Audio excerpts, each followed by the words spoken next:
მართლმადიდებელი ეკლესია დღეს 21 სექტემბერს ღვთისმშობლის შობის დღეს აღნიშნავს. დღესასწაულთან დაკავშირებით საქართველოს მოქმედაძრებში დილიდან წირვა ლოცვა აღევლინა. წმინდა მარიამი ქალაქ ნაზარეთში უშვილო ცოლ-ქმრის ოჯახში დაიბადა.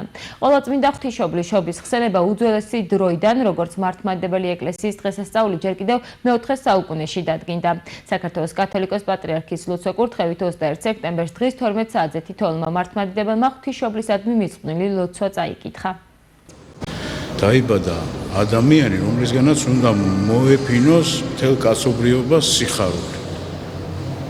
აი, რა მნიშვნელობა აქვს და ეხლა რამდენად გახარებული ადამიანი, ეს უკვე თვითონ ადამიანმა უნდა თუ თვალი არ გავახილეთ, თუ გული არ გავხსენით, თუ გულში არ შემოუშვით მაცხოვარი, მისი სითბო, მისი სიყვარული, თუ არ ვისწავლეთ ურთიერთარ სიყვარული, ერთმანეთის შობის დღე, დაბადების დღე, თუ არ გვიხარია, ხო, ეს არავისი ბრალი არ არის, ეს ჩვენა ვართ, ესე უყურებთ და ეს ყველაფერი, რომ დაიბადა მაცხოვარმა დაიბადა, მოვიდა ჩვენამდე სიტყვა უფლისა, რომელსაც გვახარა, სიხარული გვახარა, რომ აი სიხარულით უნდა იცხოვროს ადამიანმა. ძალიან მნიშვნელოვანი დღეა.